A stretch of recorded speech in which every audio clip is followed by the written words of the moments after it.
নমস্কাৰ আজি আমি মানৱ ভূগোলৰ দ্বিতীয় পাঠৰ জনসংখ্যাৰ ঘনত্ব টপিকটোৰ ওপৰত আলোচনা কৰিম। আমি আগতে দ্বিতীয় অধ্যায়ৰ বাকিখিনি কথা আলোচনা কৰিছোঁ, আগৰ ভিডিঅ'বোৰত তোমালোকে চাই ল'বা।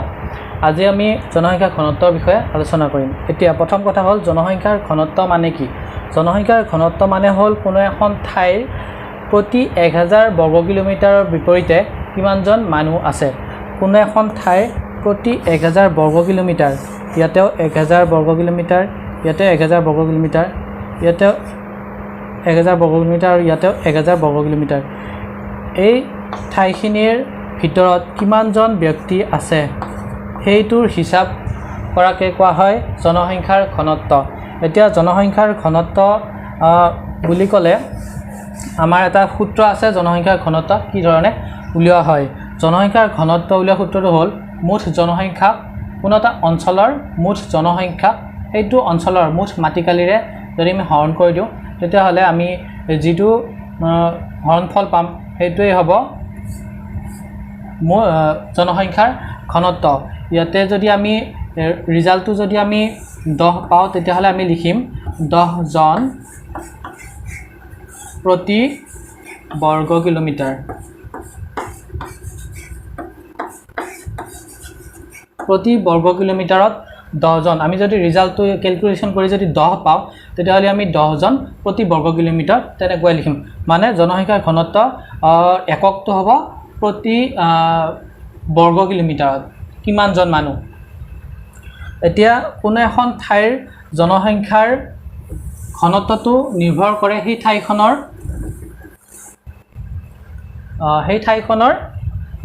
ধাৰণ ক্ষমতাৰ ওপৰত।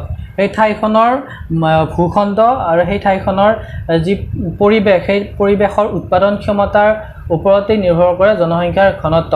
কোনো এখন ঠাইৰ যদি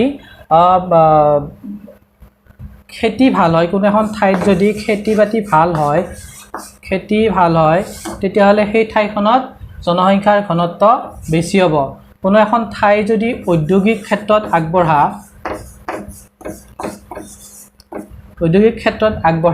তেতিয়াহ'লে সেই ঠাইখনত জনসংখ্যাৰ ঘনত্ব বাঢ়িব। কিহৰ কাৰণে বাঢ়িব? কাৰণ খেতি কৰা অঞ্চলটোত আমাৰ খাদ্য উৎপাদন হ'ব, উদ্যোগত আমাৰ কাম কাজ কিছুমান সৃষ্টি হ'ব, নিয়োগ সৃষ্টি হ'ব। গতিকে তেনেকুৱা ধৰণৰ ঠাইত কি হ'ব, মানুহৰ যিটো ধাৰণ ক্ষমতা সেই ধাৰণ ক্ষমতাটো থাকিব সেই ঠাইত। গতিকে ধাৰণ ক্ষমতাটো বা কোনো এখন ঠাইত যদি মানুহে সুযোগ সুবিধা লাভ কৰে জীয়াই থাকিবৰ বাবে তেনেকুৱা এখন ঠাইতহে জনসংখ্যাৰ ঘনত্ব বাঢ়ি যায়। আৰু যদি কোনো এখন ঠাইৰ উৎপাদন ক্ষমতা নাথাকে তেতিয়াহ'লে সেই ঠাইখনৰ জনসংখ্যাৰ ঘনত্ব কম হৈ যায়।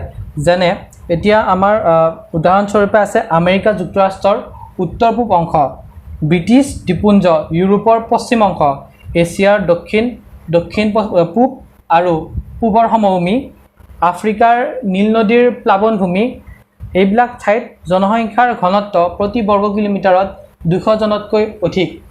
এইবিলাক ঠাইত কিহৰ কাৰণে জনসংখ্যাৰ ঘনত্বটো অধিক হৈছে? কাৰণ এইকেইখন ঠাইৰ জনসংখ্যাৰ ধাৰণ ক্ষমতাটো আছে।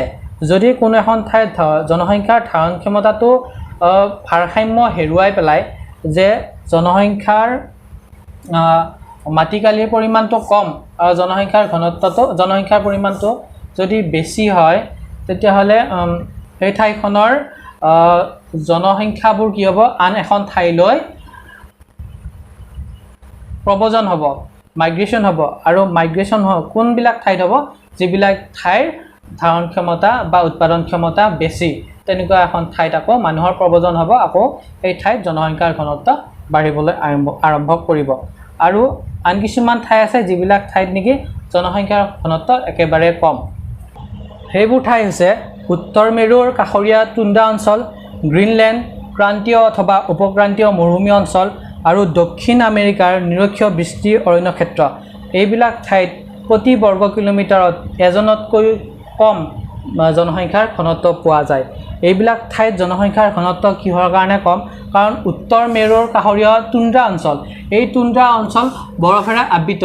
ইয়াত কোনো ধৰণৰ খেতি বাতি বা উৎপাদন যেটো উৎপাদনৰ হাৰ সেইটো একেবাৰে নিম্ন গ্ৰীণলেণ্ডো সেই একেই তুন্দ্ৰা অঞ্চলৰ দৰে গ্ৰীণলেণ্ডতো সকলো সময়তে বৰফ আবৃত হৈ থাকে আৰু তেনেকুৱা ধৰণৰ ঠাইত খেতি বাতিকে ধৰি যাতায়াতৰ অসুবিধা বিভিন্ন ধৰণৰ অসুবিধাৰ কাৰণে এইবিলাক ঠাইত উৎপাদন ক্ষমতাটো একেবাৰে কম যাৰ কাৰণে নেকি ইয়াত মানুহৰ জনবসতিটো একেবাৰে কম ক্ৰান্তীয় অথবা উপক্ৰান্তীয় মৰুভূমি অঞ্চলতো আমাৰ কি হয় উৎপাদন একেবাৰে কম হয় গতিকে মৰুভূমি অঞ্চলতো জনসংখ্যা ঘনত্বটো কম হ'ব দক্ষিণ আমেৰিকাৰ নিৰক্ষীয় বৃষ্টি অৰণ্য ক্ষেত্ৰ এই সকলোবিলাক অঞ্চলতে কি হয় উৎপাদন ক্ষমতাটো একেবাৰে কম যাৰ কাৰণে নেকি ইয়াত জনসংখ্যাৰ ঘনত্ব একেবাৰে কম দেখা যায় এতিয়া আমি গম পালো যে জনসংখ্যাৰ ঘনত্ব বুলিলে কি বুজা এতিয়া আমি আলোচনা কৰিম জনসংখ্যাৰ বৃদ্ধি বুলিলে কি বুজা যায় জনসংখ্যাৰ বৃদ্ধি মানে হ'ল কোনো এটা নিৰ্দিষ্ট সময়সীমাৰ ভিতৰত অঞ্চল এটাৰ অধিবাসীসকলৰ মাজত ঘটা জন্ম মৃত্যুজনিত হ্ৰাস বৃদ্ধিৰ ফলত অঞ্চলটোত জনসংখ্যাৰ যি পৰিৱৰ্তন হয় তাক জনসংখ্যাৰ স্বাভাৱিক বৃদ্ধি বোলে মানে এটা অঞ্চলত জনসংখ্যাৰ যদি পৰিৱৰ্তন হয় জনসংখ্যাটো হ্ৰাস হ'ব পাৰে আৰু বৃদ্ধিও হ'ব পাৰে জনসংখ্যাৰ মৃত্যু হৈ জনসংখ্যা হ্ৰাস হ'ব পাৰে আৰু জন্মজনিত কাৰণত জনসংখ্যা বৃদ্ধি হ'ব পাৰে এই দুটা কাৰণত জনসংখ্যা হ্ৰাস বৃদ্ধি হ'ব পাৰে গতিকে জনসংখ্যাৰ হ্ৰাস বৃদ্ধি দুটাকে সামৰি জনসংখ্যাৰ বৃদ্ধি হোৱাকে বুজায় জনসংখ্যাৰ বৃদ্ধি দুই ধৰণে হ'ব পাৰে এটা হৈছে ধনাত্মক বৃদ্ধি আৰু এটা হৈছে ঋণাত্মক বৃদ্ধি 1 নম্বৰ ধনাত্মক আৰু 2 নম্বৰ ঋণাত্মক বৃদ্ধি জনসংখ্যাৰ ধনাত্মক বৃদ্ধি কাক বোলে যেতিয়া কোনো এখন ঠাইত কোনো এটা নিৰ্দিষ্ট সময়সীমাৰ ভিতৰত ইয়াত যদি অন্তৰ্প্ৰব্ৰজনৰ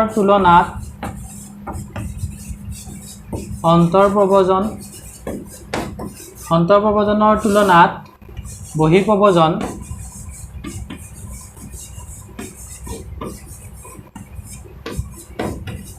কম হয় তেতিয়াহ'লে সেই ঠাইখনত ধনাত্মক বৃদ্ধি হোৱা বুলি কোৱা হয় এতিয়া অন্তৰ্প্ৰব্ৰজন কাক বোলে আৰু বহিঃপ্ৰব্ৰজন কাক বোলে অন্তৰ্প্ৰব্ৰজন হ'ল কোনো এখন ঠাইৰ পৰা কোনো এখন ঠাইলৈ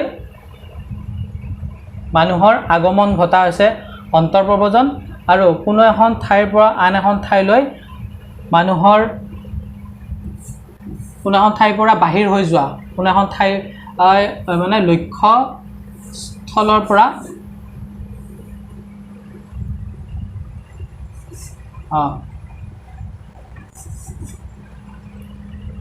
উচ্চস্থলৰ পৰা লক্ষ্যস্থললৈ মানুহৰ প্ৰব্ৰজন হোৱাকে বহিঃপ্ৰব্ৰজন বোলে এখন ঠাইৰ পৰা আন এখন ঠাইলৈ গতি কৰাকে বহিঃপ্ৰব্ৰজন বোলে এই ঠাইখনৰ পৰা আন এখন ঠাইলৈ মানুহজন গুচি গ'ল তেতিয়া হ'ব বহিঃপ্ৰব্ৰজন আৰু কোনো এখন ঠাইৰ পৰা এই ঠাইখনলৈ মানুহ এজন প্ৰব্ৰজন ঘটিছে আহিছে তেতিয়াহ'লে হ'ব অন্তৰ্প্ৰব্ৰজন এতিয়া অন্তৰ্প্ৰব্ৰজনৰ তুলনাত বহিঃপ্ৰব্ৰজন কম হ'লে আমাৰ বাহিৰৰ পৰা মানুহ অহাৰ তুলনাত ইয়াৰ পৰা যোৱা মানুহৰ যদি সংখ্যা কম হয় তেতিয়াহ'লে আমাৰ ইয়াতে কি হ'ব লাহে লাহে জনসংখ্যা বাঢ়ি যাব সেইটোকে কোৱা হৈছে ধনাত্মক বৃদ্ধি আৰু এটা হৈছে ঋণাত্মক বৃদ্ধি যেতিয়া কোনো এখন ঠাইৰ জন্মৰ তুলনাত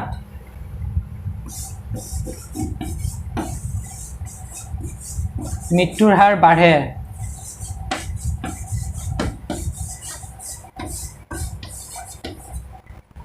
জন্মৰ তুলনাত মৃত্যুৰ হাৰ বাঢ়ে তেতিয়াহ'লে সেই ঠাইখনত মানুহৰ সংখ্যা কমি যাব আৰু তাক কোৱা হৈছে ঋণাত্মক বৃদ্ধি আৰু এটা কাৰণত ঋণাত্মক বৃদ্ধি হ'ব পাৰে যে কোনো এখন ঠাইৰ পৰা এটা বৃহৎ পৰিমাণৰ জনসংখ্যা আন এখন ঠাইলৈ গুচি গ'লে এই ঠাইখনত মানুহৰ জনসংখ্যাৰ পৰিমাণটো কমি যাব আৰু তাক কোৱা হৈছে ঋণাত্মক বৃদ্ধি এতিয়া আমি পঢ়িম প্ৰব্ৰজন মানে কি মাইগ্ৰেশ্যন প্ৰব্ৰজন মানে হ'ল কোনো এখন ঠাইৰ পৰা কোনো এখন নিৰ্দিষ্ট ঠাইৰ পৰা আন এখন ঠাইলৈ এজন গাইগুটীয়া বা দলবদ্ধভাৱে স্থায়ী বা অস্থায়ী বা নিৰ্দিষ্ট এটা সময় পাৰ কৰিবৰ কাৰণে এখন ঠাইলৈ যদি এখন ঠাইৰ পৰা আন এখন ঠাইলৈ মানুহৰ বাসস্থান সলনি হয় তেতিয়াহ'লে তাক কোৱা হৈছে প্ৰব্ৰজন বা জনপ্ৰব্ৰজন। এতিয়া জনপ্ৰব্ৰজন দুই ধৰণৰ, এটা হৈছে অন্তৰ্প্ৰব্ৰজন আৰু এটা হৈছে বহিঃপ্ৰব্ৰজন।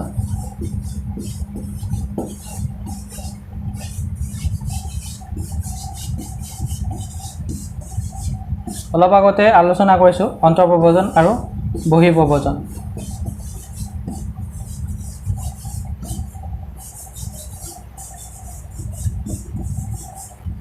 ইয়াৰ আগতে আমি আলোচনা কৰিম যে উৎসস্থল আৰু লক্ষ্যস্থল কি।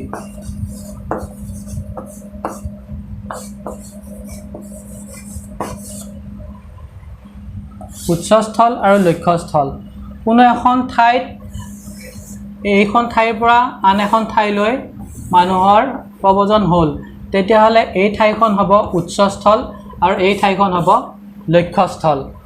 আকৌ গতিকে অন্তৰ্প্ৰব্ৰজন আৰু বহিঃপ্ৰব্ৰজন এই দুটা কি হয় যে উৎসস্থলৰ পৰা লক্ষ্যস্থললৈ মানুহৰ আগমন ঘটিল, তেতিয়াহ'লে এই ঠাইখনত সেইজন মানুহক কোৱা হ'ব বহিঃপ্ৰব্ৰজন। এই ঠাইৰ পৰা মানুহজন ওলাই গ'ল, তেতিয়াহ'লে ইয়াত হ'ব বহিঃপ্ৰব্ৰজন। আৰু এই ঠাইখনত মানুহজন সোমাল, গতিকে এই ঠাইখন হ'ব অন্তঃপ্ৰব্ৰজন। এইখন উৎসস্থল আৰু এইখন লক্ষ্যস্থল। উৎসস্থলৰ পৰা লক্ষ্যস্থললৈ এজন মানুহৰ প্ৰব্ৰজন হ'লে এই উৎসস্থলত মানুহজনক কোৱা হ'ব বহিঃপ্ৰব্ৰজন আৰু লক্ষ্যস্থানত কোৱা হ'ব অন্তৰ্প্ৰব্ৰজন। ইয়াৰ পৰা মানুহজন বাহিৰ হৈ গ'ল, সেইকাৰণে বহিঃপ্ৰব্ৰজন, আৰু ইয়াতে মানুহজন সোমাল, সেই ঠাইলৈ গতি কৰিলে, গতিকে এই ঠাইখনত সেইজন মানুহকে কোৱা হ'ব অন্তঃপ্ৰব্ৰজন হোৱা বুলি কোৱা হ'ব। প্ৰব্ৰজনৰ দুই ধৰণৰ কাৰণ আছে।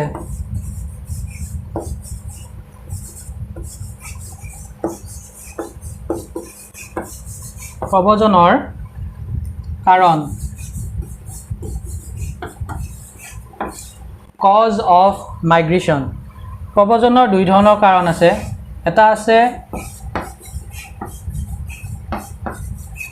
বিকৰ্ষণী কাৰণ আৰু আনটো হৈছে আকৰ্ষণী কাৰণ।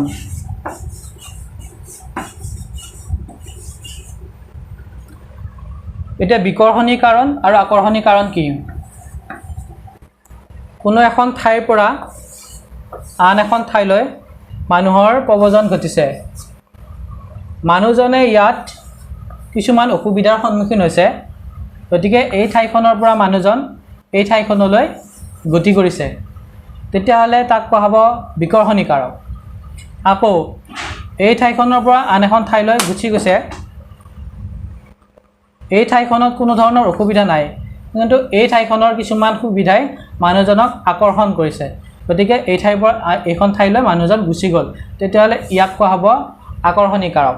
মানে কোনো এখন ঠাইত যদি মানুহৰ বিভিন্ন ধৰণৰ সমস্যাৰ সৃষ্টি হয়, সামাজিক হওক, ৰাজনীতিক হওক, পৰিৱেশিক হওক, তেনেকুৱা ধৰণৰ সমস্যাৰ পৰা মুক্তি পাবৰ কাৰণে মানুহজনে আন এখন ঠাইলৈ গতি কৰে, তেতিয়াহ'লে তাক কোৱা হয় বিকৰ্ষণী কাৰক। এই বিকৰ্ষণী কাৰকৰ কাৰণে মানুহজন এখন ঠাই এৰি আন এখন ঠাইলৈ গুচি গ'ল। আৰু আন এটা কাৰণ হৈছে আকৰ্ষণী কাৰক, যে কোনো এখন ঠাইত মানুহ এজন আছে, কিন্তু সেই ঠাইত কোনো ধৰণৰ সমস্যা নাই, কিন্তু আন এখন যিখন ঠাইলৈ গুচি যাব সেই ঠাইখনত বিভিন্ন ধৰণৰ সা সুবিধা আছে, ৰাজনৈতিক সুস্থিৰতা আছে, সামাজিক সুস্থিৰতা আছে, পৰিৱেশ ভাল, বা তাত কৰ্মসংস্থাপনৰ সুবিধা আছে, তেনেকুৱা ধৰণৰ সা সুবিধা দেখি পেলাই মানুহজন সেই ঠাইৰ প্ৰতি আকৰ্ষিত হয় আৰু সেই ঠাইলৈ মানুহজন গুচি যায়। গতিকে এইটো কাৰণ হৈছে আকৰ্ষণী কাৰক। যেনেকুৱা ধৰণে আমাৰ ভাৰতবৰ্ষত বা আমাৰ অসমত বাংলাদেশৰ পৰা মানুহ সোমাই আছে, তেতিয়াহ'লে বাংলাদেশৰ বিভিন্ন ধৰণৰ তাত কোনো ধৰণৰ সমস্যা নাই, কিন্তু অসমত নিয়োগ ক্ষেত্ৰত বা কাম কাজৰ সুবিধা দেখি মানুহবিলাক আৰু বিভিন্ন ধৰণৰ আমাৰ খেতি মাটি এনেই পৰি থকা দেখি বিভিন্ন ধৰণৰ বাংলাদেশৰ পৰা অহা মানুহবিলাক আকৰ্ষিত হয় আৰু আমাৰ অসমলৈ সোমাই আহে, গতিকে সেই কথাটো হ'ব আকৰ্ষণী কাৰক। আকৌ আনহাতে এতিয়া ৰিচেণ্টলি কি হৈছে, আফগানিস্তানৰ পৰা হিন্দু শৰণাৰ্থী আমাৰ ভাৰতলৈ সোমাই আহিছে আফগানিস্তানত সেই হিন্দু শৰণাৰ্থীখিনি অসুবিধা পাই আছিল তাত সিহঁত মাইনৰিটি হৈ আছিল গতিকে সেই ঠাইখনৰ পৰা সেই বিভিন্ন ধৰণৰ সমস্যাৰ পৰা মুক্তি পাবৰ কাৰণে মানুহবিলাক কি আছে ইণ্ডিয়াত সোমাই আছে গতিকে সেইটো হ'ব বিকৰ্ষণী কাৰক প্ৰব্ৰজনৰ কাৰণসমূহ আমি পালোঁ এতিয়া আমি আলোচনা কৰিম যে প্ৰব্ৰজনৰ কাৰক প্ৰব্ৰজনৰ প্ৰকাৰসমূহ আলোচনা কৰিম এতিয়া কালানুক্ৰমিক প্ৰকাৰ সময়ৰ ওপৰত ভিত্তি কৰি প্ৰব্ৰজনক 5টা ভাগত ভাগ কৰা আছে প্ৰথমটো হৈছে চিৰ প্ৰব্ৰজন দ্বিতীয়তে হৈছে ঋতুৰ প্ৰব্ৰজন থাৰ্ড নম্বৰ আছে আধুনিক ঋতু প্ৰব্ৰজন ফ'ৰ্থ হৈছে বৰ্ষানুবৰ্ষী প্ৰব্ৰজন আৰু ফিফথ হৈছে শাশ্বত প্ৰব্ৰজন এতিয়া চিৰ প্ৰব্ৰজন মানে কি যে কিছুমান এনেকুৱা ধৰণৰ মানুহ আছে আদিবাসী আছে যিবিলাক মানুহে নেকি অঘৰী মানুহ আৰু এইবিলাক সদায় প্ৰব্ৰজন কৰি থাকে যিবিলাক মানুহে খাদ্য শিকাৰ আৰু সংগ্ৰহৰ ওপৰত নিৰ্ভৰ কৰে তেনেকুৱা ধৰণৰ অঘৰী মানুহবিলাক কোৱা হৈছে চিৰ প্ৰব্ৰজক আৰু তেওঁলোকে সদায় প্ৰব্ৰজন কৰিয়ে ঘূৰি থাকে তেওঁলোকৰ নিৰ্দিষ্ট ঘৰ নাই নিৰ্দিষ্ট ঠাই নাই যেনেকুৱা ধৰণৰ বেডুইনসকল তাৰপিছত বুছমেনসকল আৰু মাছাই এই ধৰণৰ জনগোষ্ঠীবিলাকে পৃথিৱীৰ সকলো ঠাইতে আৰু সকলো সময়তে প্ৰব্ৰজন কৰি ঘূৰি ফুৰে তেওঁলোকক কোৱা হৈছে সেই প্ৰব্ৰজনটো কোৱা হৈছে চিৰ প্ৰব্ৰজন নেক্সট নাম্বাৰ আছে ঋতু প্ৰব্ৰজন মানে হ'ল কি যে যিবিলাক মানুহে পশুপালন কৰে তেওঁলোকে কি হয় বেলেগ বেলেগ ঋতুত বেলেগ বেলেগ ঠাইলৈ গুচি যাবলগীয়া হয় কিহৰ কাৰণে যে তেওঁলোকৰ পশুবিলাক কোনো এখন ঠাইলৈ লৈ গ'ল তাত কি হৈছে ঘাঁহ বন গজিবলৈ আৰম্ভ কৰিছে কোনো এটা ঋতুত সেই ঠাইত তেওঁলোকে কি কৰিলে পশুবিলাক লৈ গ'ল আৰু সেই পশুবিলাকে কি কৰিলে ঘাঁহ বনবিলাক খাবলৈ আৰম্ভ কৰিলে নেক্সট এই ঠাইখনত কি হ'ল যে ঋতুৰ পৰিৱৰ্তন হ'ল আৰু সেই ঋতু পৰিৱৰ্তন হোৱাৰ কাৰণে অন্য এখন ঠাইত কি হ'ল আকৌ ঘাঁহ বন গজিবলৈ আৰম্ভ কৰিলে আৰু আগৰ ঠাইখনত কি হ'ল আকৌ ঘাঁহ বন মৰিবলৈ আৰম্ভ কৰিলে তেতিয়া তেওঁলোকে আগৰ ঠাইখন এৰি অন্য এখন ঠাইত অন্য এটা ঋতুত অন্য এখন ঠাইলৈ গুচি যায় আৰু সেই ঠাইখনত আকৌ কি কৰে ঘাঁহ বন গজিবলৈ আৰম্ভ কৰে আৰু পশুবিলাক ৰখাত সহজ হয় নেক্সট হৈছে আধুনিক ঋতু প্ৰব্ৰজন মানে কি যে কোনো এখন ঠাইৰ পৰা আন এখন ঠাইলৈ কিছুমান শ্ৰমিক কামৰ কাৰণে গুচি যায় আৰু নিৰ্দিষ্ট এটা ঋতুৰ অহাৰ লগে লগে সেই মানুহখিনি আকৌ নিজৰ ঠাইলৈ ঘূৰি আহে যেনে বিহাৰৰ পৰা বিভিন্ন ধৰণৰ শ্ৰমিক প্ৰশিক্ষিত হওক অৰ্ধ প্ৰশিক্ষিত হওক বা অপ্ৰশিক্ষিত কিছুমান শ্ৰমিকে অসম অন্ধ্ৰপ্ৰদেশ মহাৰাষ্ট্ৰ গুজৰাট এইবিলাক ঠাইলৈ বিহাৰৰ পৰা প্ৰব্ৰজন ঘটে আৰু সেই ঠাইবিলাকত কি কৰে খেতি বাতি কৰে পৰিবহণ খেতি বাতি উদ্যোগ এই সকলোবিলাক ঠাইত কাম কৰিবলৈ আৰম্ভ কৰে আকৌ যেতিয়া গ্ৰীষ্মকাল আৰম্ভ হয় শীতকালত তেওঁলোক আহে আৰু যেতিয়া গ্ৰীষ্মকাল আৰম্ভ হয় তেতিয়া আকৌ বিহাৰৰ যিবিলাক মানুহ সেইবিলাক গুচি যায় আৰু খেতি বাতি নিজ ঠাইত কৰিবলৈ আৰম্ভ কৰে গতিকে এই ঋতুভিত্তিক হোৱা প্ৰব্ৰজনটোক কোৱা হৈছে আধুনিক ঋতু প্ৰব্ৰজন নেক্সট হৈছে বৰ্ষানুবৰ্ষী প্ৰব্ৰজন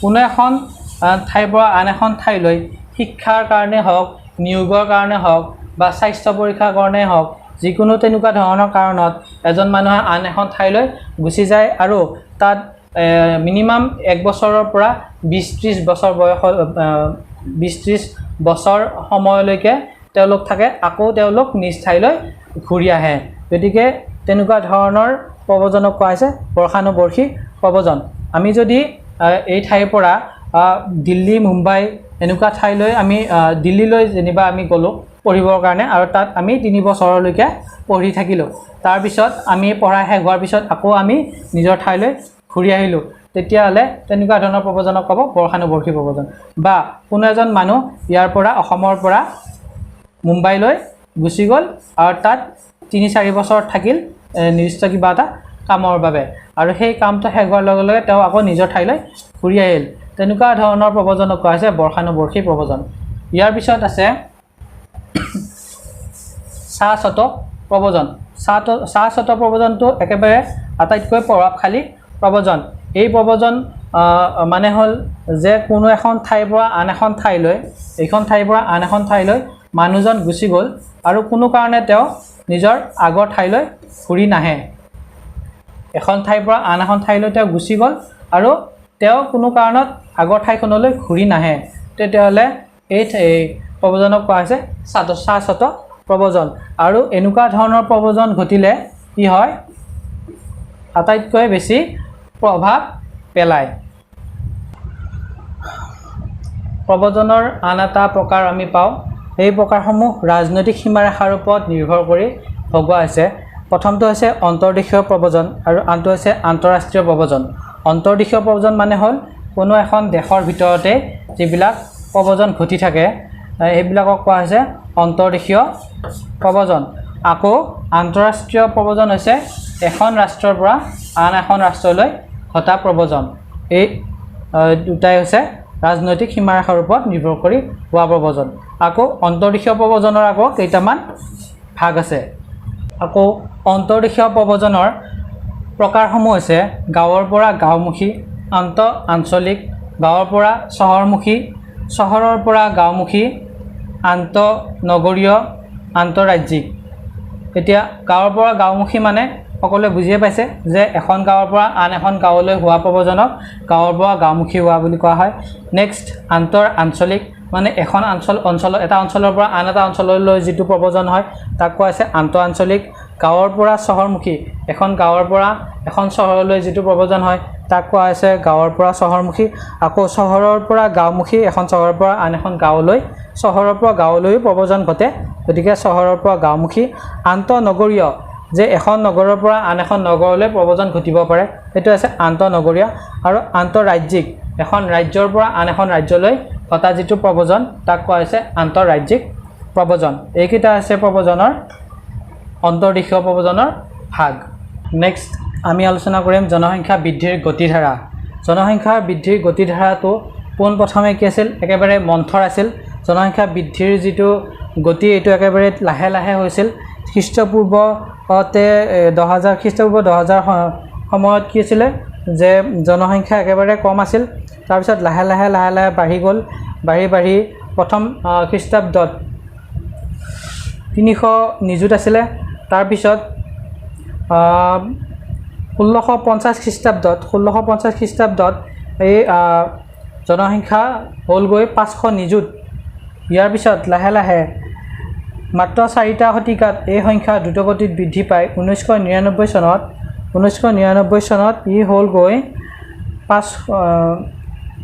623 কোটি অৰ্থাৎ 6,230 কোটি আৰু এই জনসংখ্যাখিনিৰ বাঢ়োতে প্ৰথম সময় লাগিছিল 10 লাখ বছৰ তাৰপিছত 100 বছৰ দুগুণ হওঁতে নেক্সট দুগুণ হওঁতে লাগিল 30 বছৰ নেক্সট দুগুণ হওঁতে লাগিল 15 বছৰ ইয়াৰ পৰা ইয়ালৈকে দুগুণ হওঁতে লাগিল 12 বছৰ নেক্সট আকৌ দুগুণ হওঁতে লাগিল 12 বছৰ গতিকে জনসংখ্যাৰ যেটো বৃদ্ধিৰ গতিধাৰা হেতু প্ৰথম অৱস্থাত কি আছিল কম আছিল তাৰপিছত যেতিয়া ইউৰোপীয়সকলে কি কৰিলে পাশ্চাত্য দেশবিলাকৰ উদ্যোগত জল পৰিবহনৰ প্ৰসাৰ ঘটিল কৃষিৰ প্ৰসাৰ ঘটিল তেতিয়া লাহে লাহে জনসংখ্যা বৃদ্ধিৰ গতিধাৰাটো বাঢ়িবলৈ আৰম্ভ কৰিলে আৰু যেতিয়া স্বাস্থ্য পৰিবহন স্বাস্থ্য চিকিৎসা এইবিলাকৰ উন্নতি ঘটিল তেতিয়া মৃত্যুৰ হাৰ একেবাৰে কম হ'ল আৰু জন্মৰ হাৰ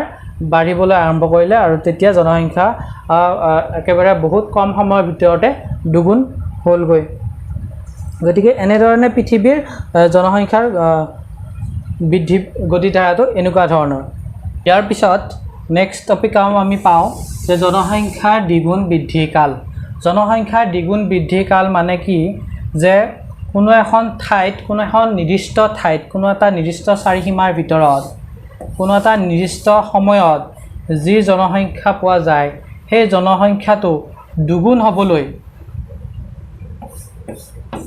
হ'বলৈ যিখিনি সময়ৰ প্ৰয়োজন হয় তাকে কোৱা হৈছে দ্বিগুণ বৃদ্ধি কাল ধৰা হ'ল আমাৰ ভাৰতবৰ্ষত 2020 চনত জনসংখ্যা আছিল 140 কোটি। এই 140 কোটিটো 280 কোটি হ'বলৈ কিমানখিনি সময়ৰ প্ৰয়োজন হ'ব? সেইখিনি সময়ক কোৱা হ'ব দ্বিগুণ বৃদ্ধিকাল, জনসংখ্যাৰ দ্বিগুণ বৃদ্ধিকাল।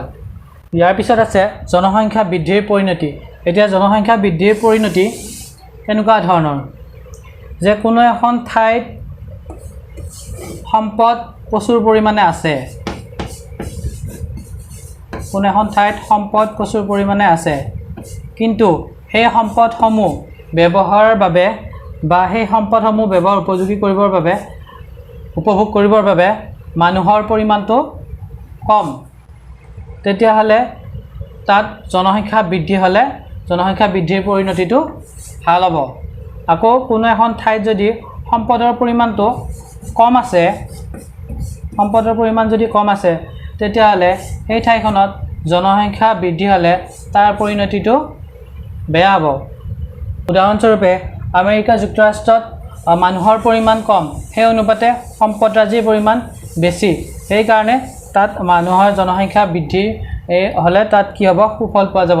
বা জনসংখ্যা বৃদ্ধিৰ পৰিমাণটো আকৌ কি হ'ব লাগিব? সীমিত হ'ব লাগিব। আকৌ আমাৰ ভাৰতবৰ্ষত যদি জনসংখ্যা বৃদ্ধি হয়, তেতিয়াহ'লে বৰ্তমান আমাৰ জনসংখ্যা বৃদ্ধিৰ কাৰণে বিভিন্ন ধৰণৰ সমস্যা আমি দেখা পাওঁ। কেনেকুৱা ধৰণৰ সমস্যা? ফাৰ্ষ্ট হৈছে আমাৰ নিয়োগ সমস্যা, যে যিমানখিনি জনসংখ্যা আছে নিবনুৱা হয়, এই অনুপাতে আমাৰ কি নাই? কাম নাই। নেক্সট আমাৰ কি হয়? যে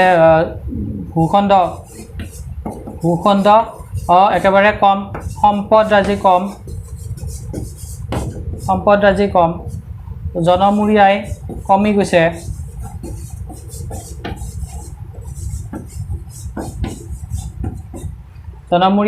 গৈছে, গতিকে এনেকুৱা ধৰণৰ দেশত, আমাৰ ভাৰতবৰ্ষৰ নিচিনা দেশত জনসংখ্যা বৃদ্ধিৰ পৰিণতিটো বেয়া হ'ব। ইয়াৰ পিছত আমি পাম জনসংখ্যা নিয়ন্ত্ৰণ।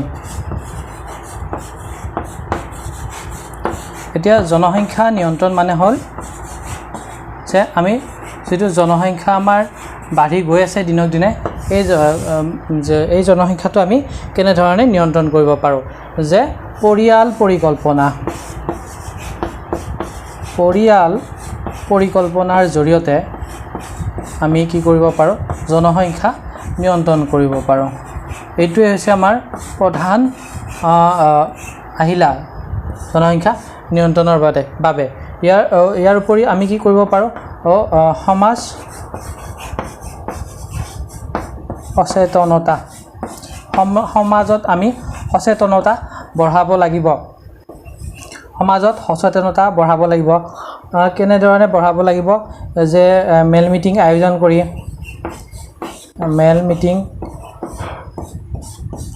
কৰি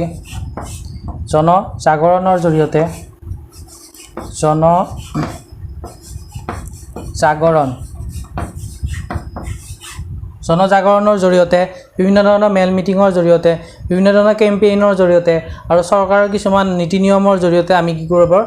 জনসংখ্যা বৃদ্ধিটোত নিয়ন্ত্ৰণ আনিব পাৰোঁ। এতিয়া জনসংখ্যা নিয়ন্ত্ৰণৰ ক্ষেত্ৰত থমাছ মালথাছে এটা সূত্ৰ আগবঢ়াইছে। ভূগোলবিদ থমাছ মালথাছ, তেওঁৰ মতে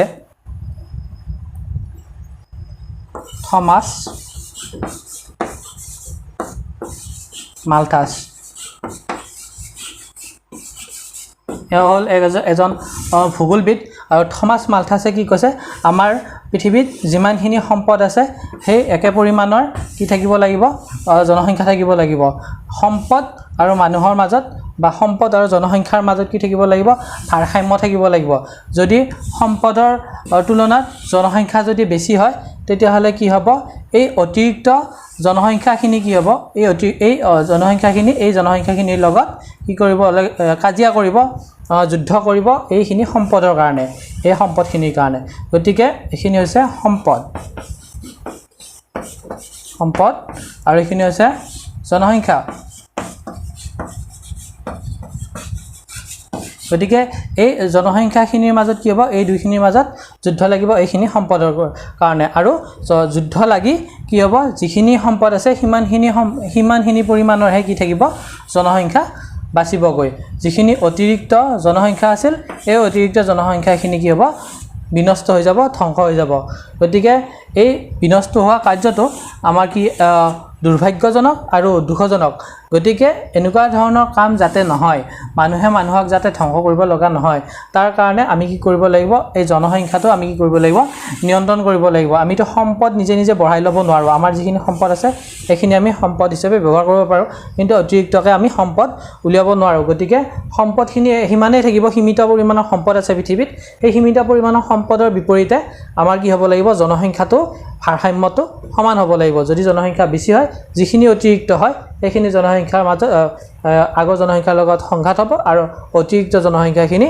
বিনষ্ট হৈ যাব ধ্বংস হৈ যাব আৰু ভাৰসাম্যটো আকৌ অটুট হ'ব গতিকে এইটো আছিল মালথাছৰ সূত্ৰ গতিকে এই গোটেইখিনি কথা আমাৰ দ্বিতীয় অধ্যায়টোৰ ভিতৰত সোমাই আছে যদি কথাখিনি ভাল লাগিছে যদি কথাখিনি বুজি পাইছা তেতিয়াহ'লে তোমালোকে লাইক এটা কৰি দিবা আৰু মোৰ ভিডিঅ'টো শ্বেয়াৰ কৰি দিবা সকলোকে আৰু মোৰ চেনেলটো তোমালোকে ছাবস্ক্ৰাইব কৰিবা যাতে মই আগলৈ এনেকুৱা ধৰণৰ যিমানবিলাক ভিডিঅ' দিওঁ তোমালোকে যাতে সহজে পোৱা আৰু বেল আইকনটো দবাই দিবা প্ৰত্যেকটো ভিডিঅ' দিলে নটিফিকেশ্যন পাব যিটো ছাবস্ক্ৰাইব বাটন সেই ৰঙাৰ পৰা বগা কৰি দিলে হ'ল বা ক'লা কৰি দিলে হ'ল এই তেতিয়ালৈ আহিছোঁ আকৌ নতুন এটা চেপ্টাৰৰ সৈতে আকৌ লগ পাম ধন্যবাদ